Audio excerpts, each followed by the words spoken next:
Bismillahirrahmanirrahim. Assalamu alaikum. Dear students, in today's lecture, we will be covering some remaining part of the previous lecture, linkage and recombination between two genes. And in today's lecture, we will be covering some topics which are uh, predicting the outcome of crosses with linked genes, testing for independent assortment, gene mapping with recombination frequencies, and constructing a genetic map with 2-point crosses. So, first of all, predicting the outcomes of crosses with linked genes.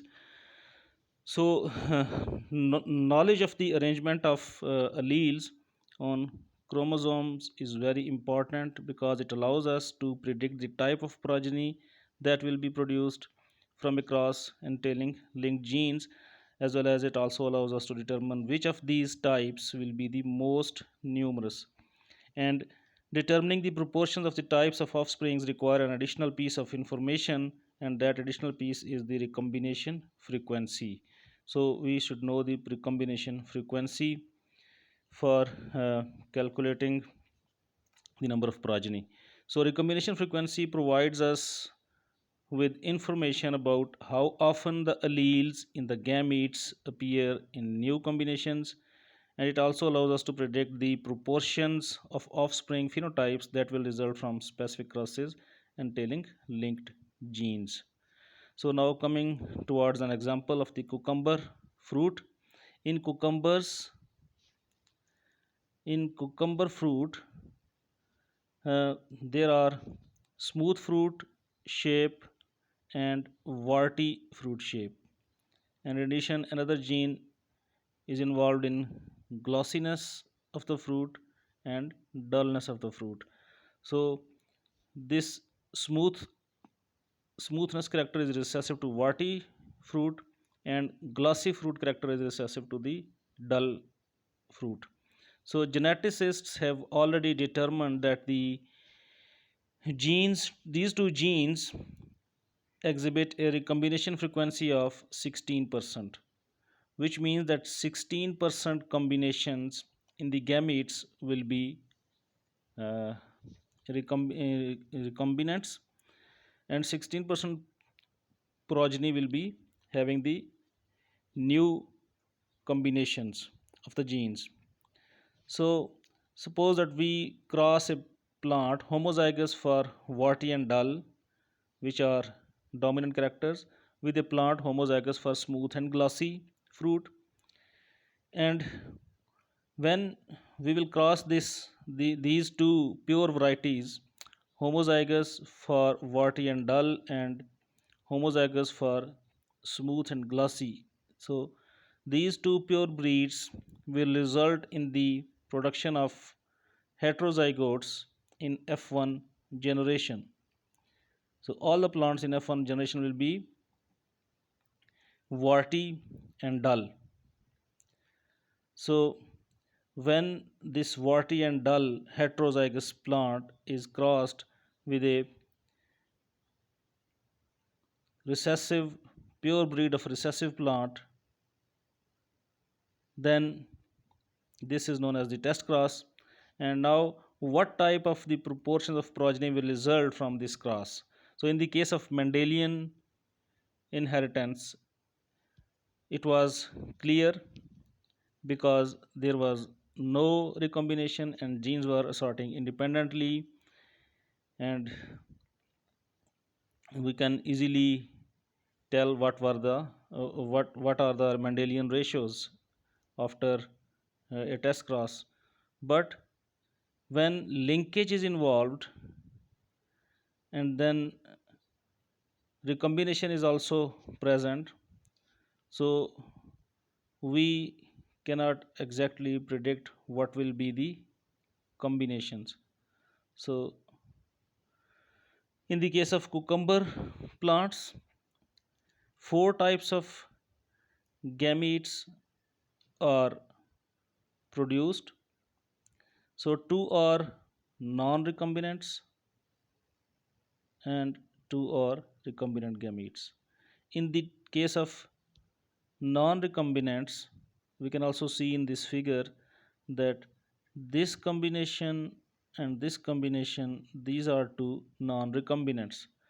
So in non-recombinants, combinations are resembling the parental combinations, but when recombination is present, then there is exchange of the part of chromatids.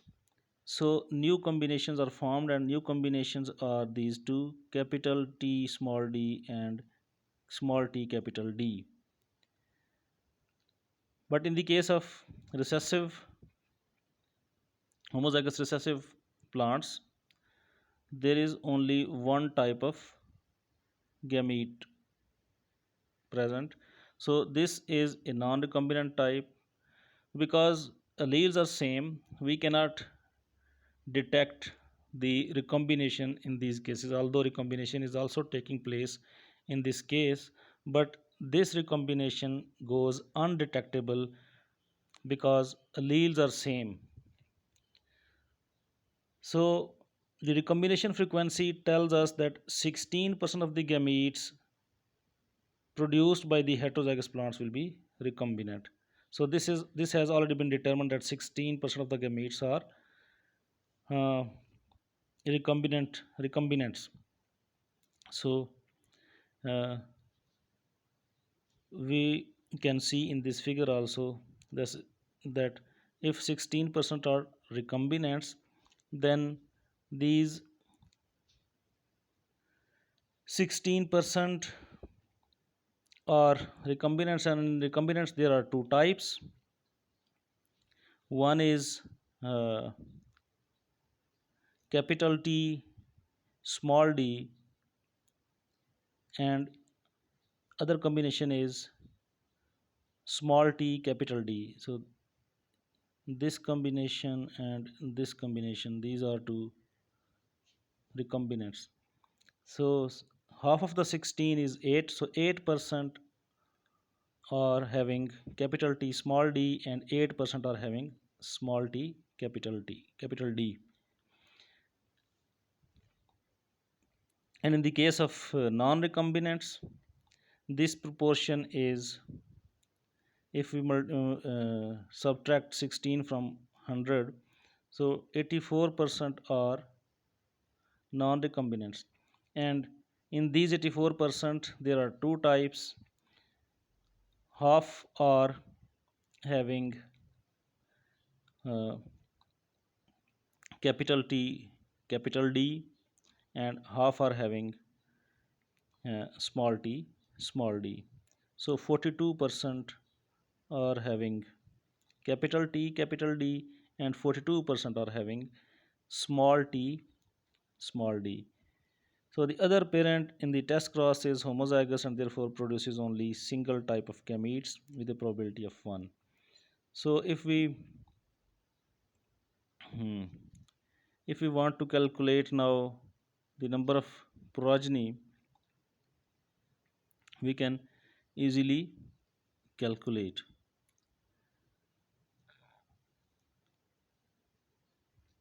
So now coming towards the testing for independent assortment. So in some crosses, genes are obviously linked because there are clearly more non-recombinants than the recombinants. And in some other crosses, the difference between independent assortment and linkage is not so obvious. So when non-recombinants are more, then linkage, sometimes linkage can happen and sometimes linkage cannot happen. But when non-recombinants when recombinants are more than the non-recombinants, then or the combination is taking place.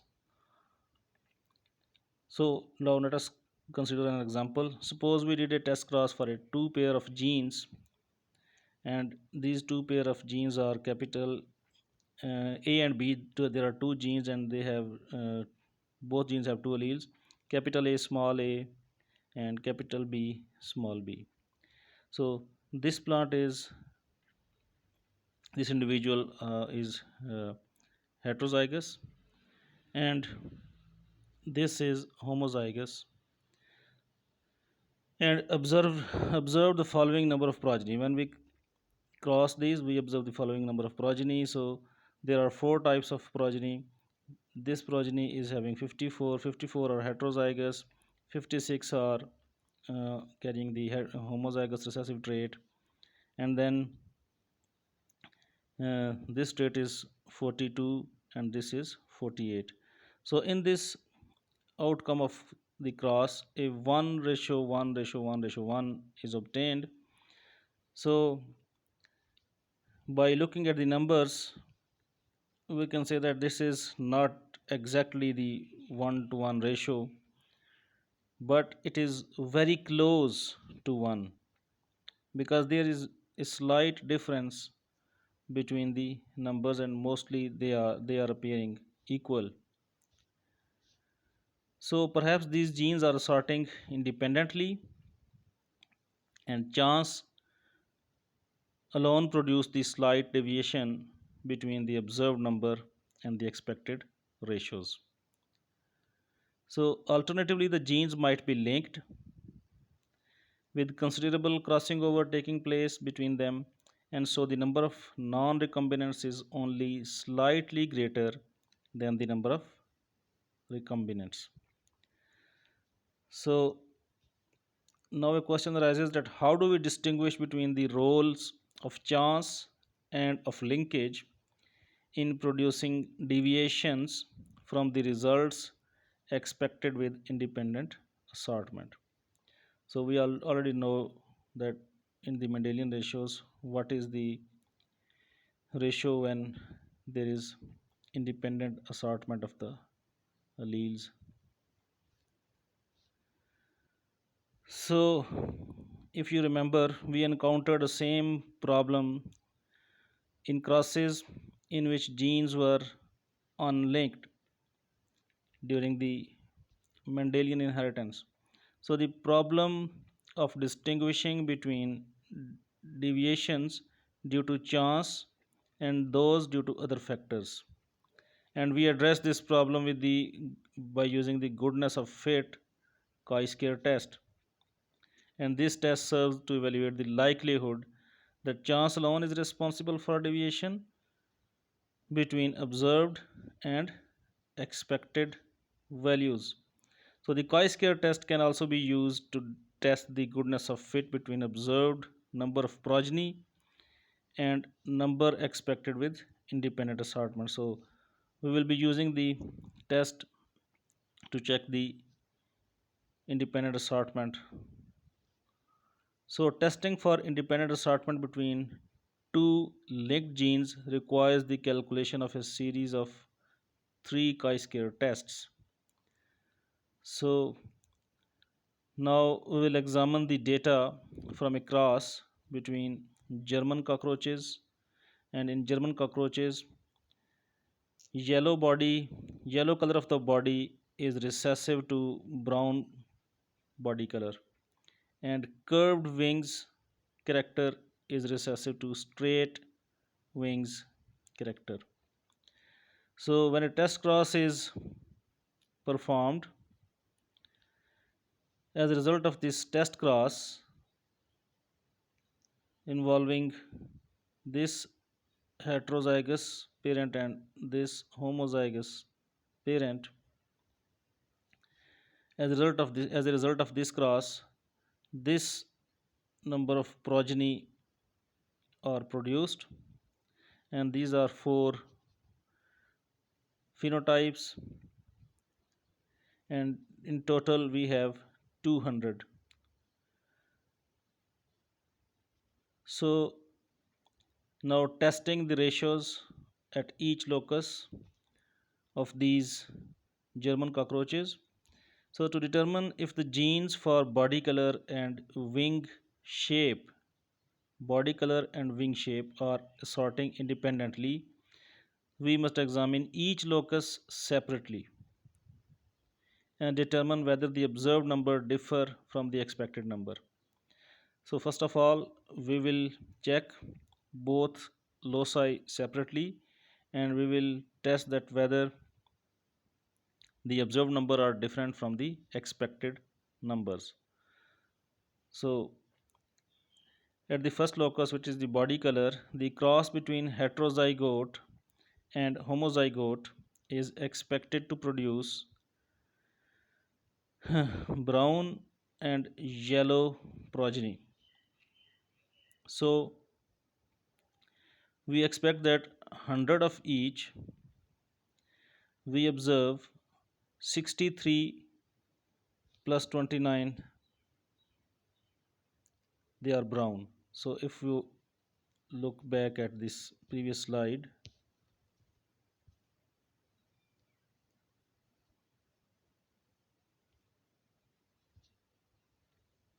sorry, sometimes this makes problem. So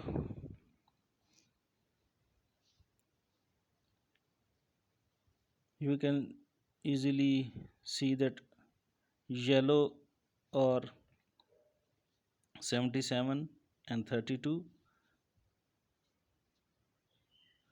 these are yellow and these are yellow, whereas this number and this number, they are brown. So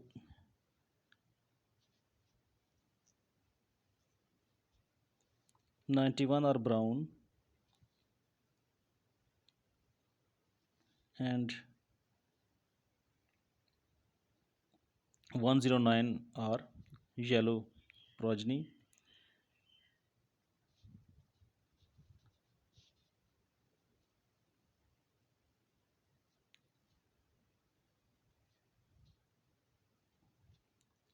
So applying the chi-square test to these observed and expected numbers, we obtain, so this is the formula for chi-square test.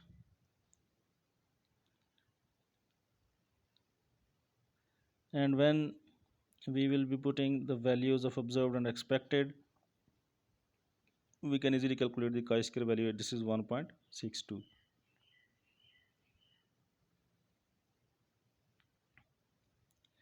So you should know how we obtain the expected values. So by using the Mendelian ratios, we can easily predict that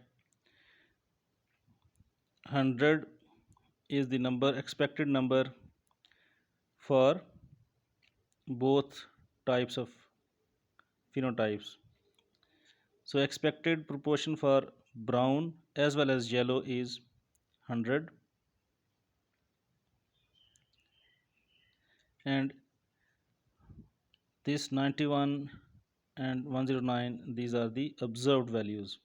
So putting these values in the formula will result in chi-square value, calculation of the chi-square value, and this 1.62 is the chi-square value. Now we will use this chi-square value for calculating the probability. So degree of freedom associated with the chi-square test or n minus 1, and we know that where n equals the number of expected classes. So here there are two true phenotypes, and so the degree of freedom is 2 minus 1 is equal to 1. So looking up our calculated chi-square value in the table, so in the next slide I will show you the table also. So we find that the probability associated with this chi-square is between 0.3 and 0.2. So because the probability is more than 0.05, which is our cutoff, we conclude that there is no significant difference between 1 to 1 ratio, and that we expect in the progeny of the test cross and ratio that we observed. So when the probability value is more than 0.05, then we conclude that there is no significant difference, and just chance produced a slight deviation from the uh, uh, expected values. So this is the table. So if you remember previous lectures, we look in this table the value of chi-square, and our chi-square value was uh, 1 point, I think 1.6, 1.62, and we look this value in the table under the degree of freedom 1. So 1.6 is lying somewhere between uh, because our value is zero point 0.3, value is between zero point 0.3 and zero point 0.2. Our value is between zero point 0.3 and zero point 0.2, and this value is uh, our calculated chi-square value is 1.6, and 1.6 is lying between these zero point 0.5 and zero point 0.1.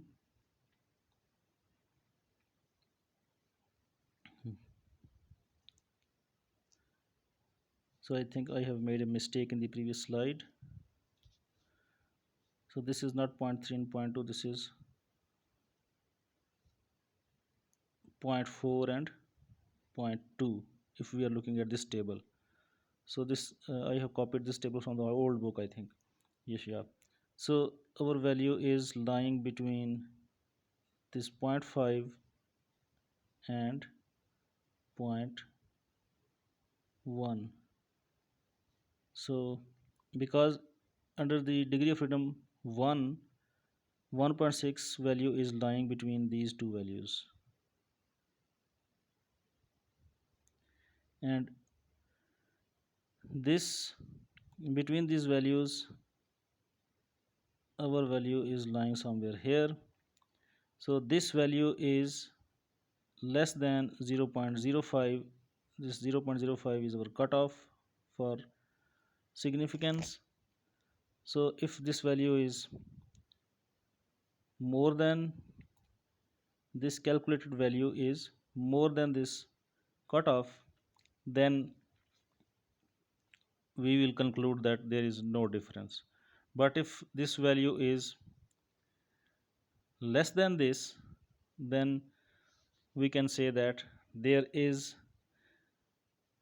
something happening. This is not mere uh, the chance which is causing this deviation.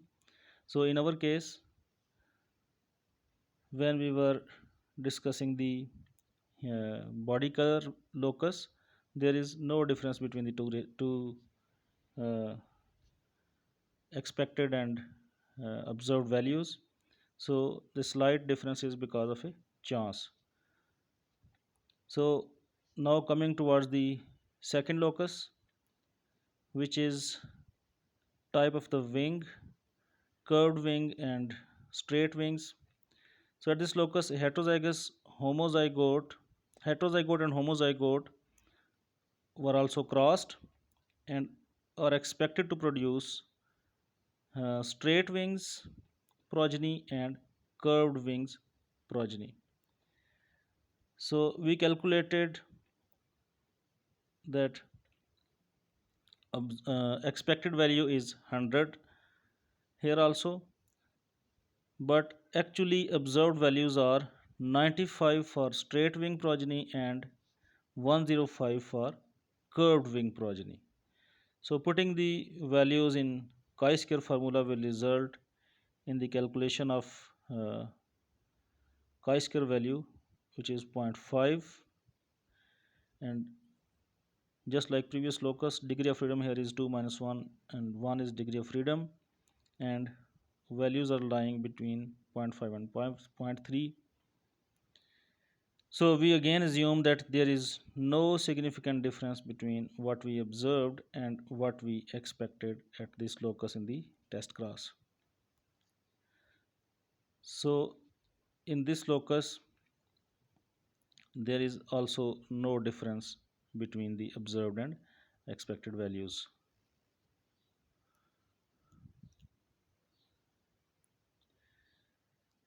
So now coming towards the third test, and we are now ready to test for the independent assortment of genes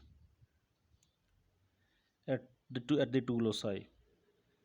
So if the genes are sorting independently, we can use the multiplication rule to obtain the probabilities and number of progeny inheriting different combinations of the phenotypes. So when we will multiply the expected proportions, so if we want to calculate brown body with straight wings, so separately uh, expected proportion for brown color is 1 by 2, and for straight wings is 1 by 2, and when we will multiply these two values, so it will be 1.4. So similarly for all the traits, so uh, we can easily calculate the expected proportions. So expected number is 50-50 for each phenotype, and observed numbers are also given.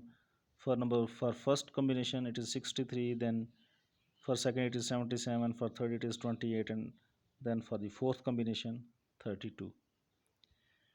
So now we will use these values to perform chi-square test, and when we will put our values in the chi-square formula, so chi-square value, calculated chi-square value for this test is 34.12. So here we have four expected classes of phenotypes. So the degree of freedom for this test is 4 minus 1, and it is equal to 3, because now we are dealing with both loci together, and the associated probability is considerably less than 0.05. We're looking this value in the chi-square table under the degree of freedom 3, so we will get a probability value of 0.001. So this number is less than our cutoff, that is 0.5. So 0.05, 0.05. So when this value is less than the cutoff, then we can say that there is a significant factor which is causing this deviation, and chance alone is not responsible for causing this deviation. So this very small probability indicates that the phenotypes are not in the proportion that we would expect if independent assortment were taking place.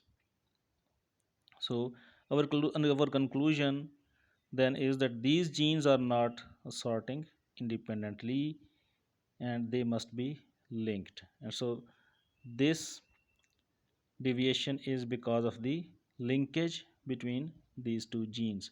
So in this way we can check whether the independent assortment is happening or not. So in summary, testing for linkage between two genes requires a series of chi-square tests, and a chi-square test for segregation of alleles at each individual locus, followed by a test of independent assortment between alleles at the different loci. So the chi-square test of segregation at individual loci should always be carried out. So it is very important to carry out chi-square test for segregation at both loci before testing for independent assortment, because the probabilities expected with independent assortment are based on the probabilities expected at the separate loci.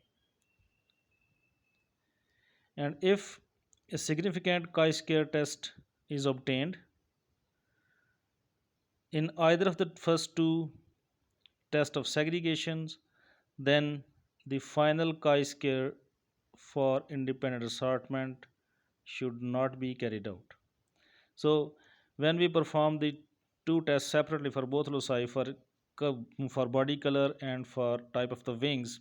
So if a significant value of chi-square is obtained in in either of the two tests, which means that where if we obtained a value less than 0.05 in either of the two cases, then the final chi-square for independent assortment should not be carried out because the true expected values are unknown. So if there is a significant difference between the uh, expected and observed value in the case of segregation, then our final chi-square test will not be appropriate because the true expected values would not be known. So it is very important, it is extremely necessary to perform chi-square tests for separately for both loci for calculating the expected values in the final chi-square test. So now coming towards the gene mapping with recombination frequencies. So Morgan and his students developed the idea that the physical distance between genes on a chromosome are related to the rates of recombination. So they also hypothesized that the crossing over events occur more or less at random up and down the chromosomes, and that the two genes that lie far apart are more likely to undergo crossover than the two genes that lie close together.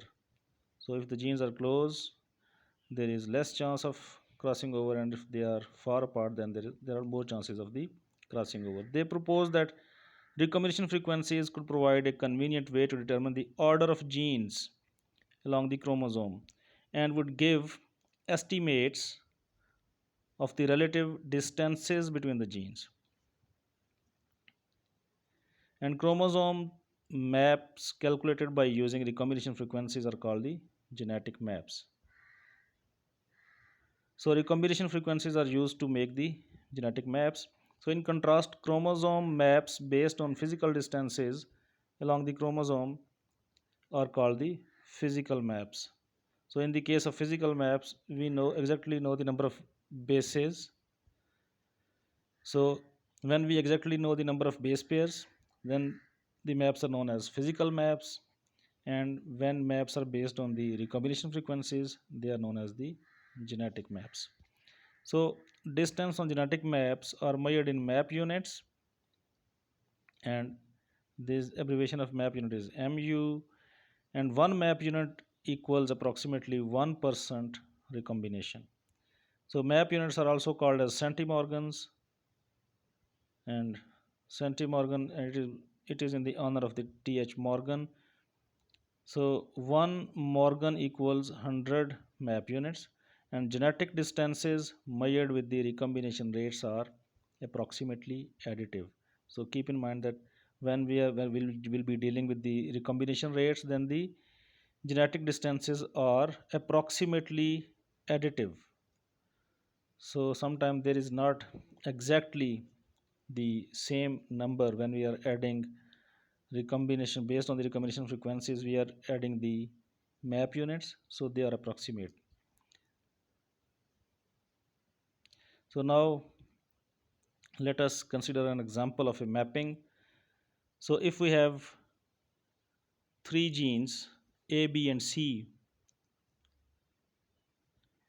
and gene A and B are having a distance of 5 mu, and B and C are having a distance of 10 mu. So if we know the recombination frequencies, we can easily make the map of the map of those genes, that where the genes are located on the chromosome. So if we have three genes A, B, and C, and gene A is located 15 map units, A and B are located 5 map units, and B and C are located 10 map units, we can easily make the map. So this one is easy, and we can also make this map like this one, this second one. So position does not matter because the distances are the same. Now look at this example in which there is an additional gene D. So gene pairs and recombination frequencies are given. Gene A and D uh, are apart 8%. There is an 8% recombination frequency between gene A and D. It means that gene A or D are approximately 8 map units away from each other, and B and D are 13% recombinant with 13% recombinant frequency, and these are, it means that they are 13 map units away, and similarly C and D are 23 map units away. So now we can easily map this. In this example we can easily see that we can, when we have a force gene, then we can easily adjust. If we know the combination frequency, we can easily adjust their positions. So you should be able to map the genes along the chromosome. So if this number is given, this number of recombination frequency is given for just different gene pairs, so we can easily map these genes along the chromosome, just like this one. So now we have also adjusted the fourth gene.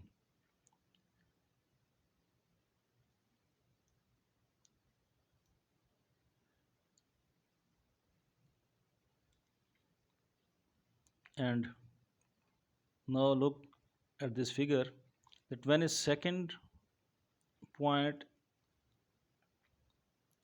regarding this mapping is that test cross for a two genes that are relatively far apart on the same chromosome tend to underestimate the true recombination frequency. So during meiosis, when crossing over takes place and the chromatids are exchanged, these are the chromatids of chromosomes, they are exchanged during the meiosis. So during the prophase of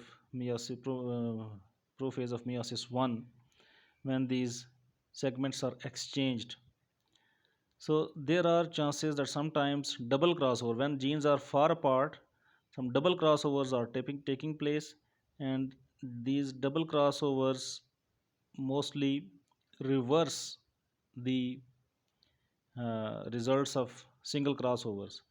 So the result is same combinations are present in the uh, gametes when double crossovers are taking place.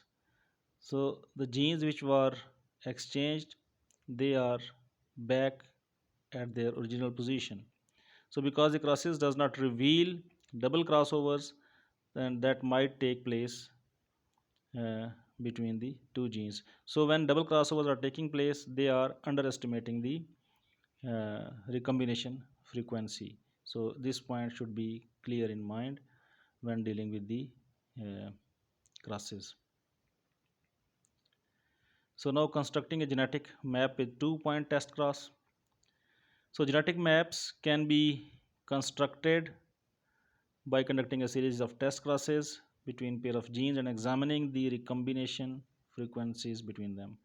So a test cross between two genes is known as the two-point test cross or a two-point cross. So suppose that we carried a series of two-point crosses for four genes, and these four genes are A, B, and C, A, B, C, and D, and obtained the following recombination frequencies. So these are the recombination frequencies for these gene pairs. So a gene, if you look at the gene pairs, A and B gene are having 50% recombination frequency. Similarly, A and C are also having 50% recombination frequency. So when genes are far apart, we cannot say that they are present on the same chromosome or they are located on the different chromosome. So because 50% is the maximum recombination frequency. So we will keep these two genes A and B on separate linkage groups. So when genes are away, we can say that they are on separate linkage groups, either on the same chromosome or on the different chromosomes. So now in the second step, we can clearly see that genes B and C are 20% are having 20% recombination frequency. It means that they are away 20 mu. So on the linkage group 2, we will put C on right of the B gene and it is 20 mu away. So now looking at the frequency of B and D, so it is 10 mu away. So now putting D on left of the gene B,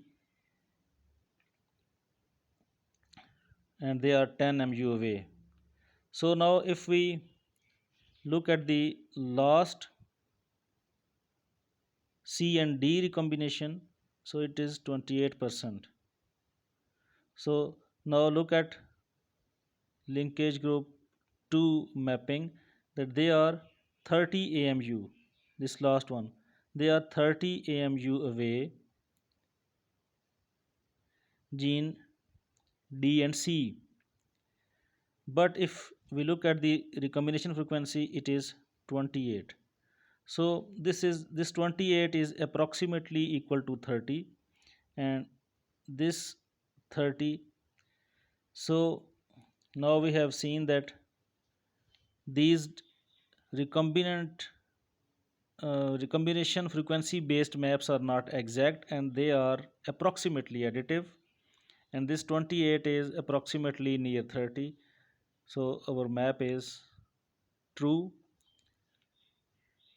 because recombination frequency is 28 and it is approximately equal to 30. So in this way, if we know the uh, recombination frequency, we can easily map the genes on a chromosome, and this idea was given by the T.H. Morgan and his students.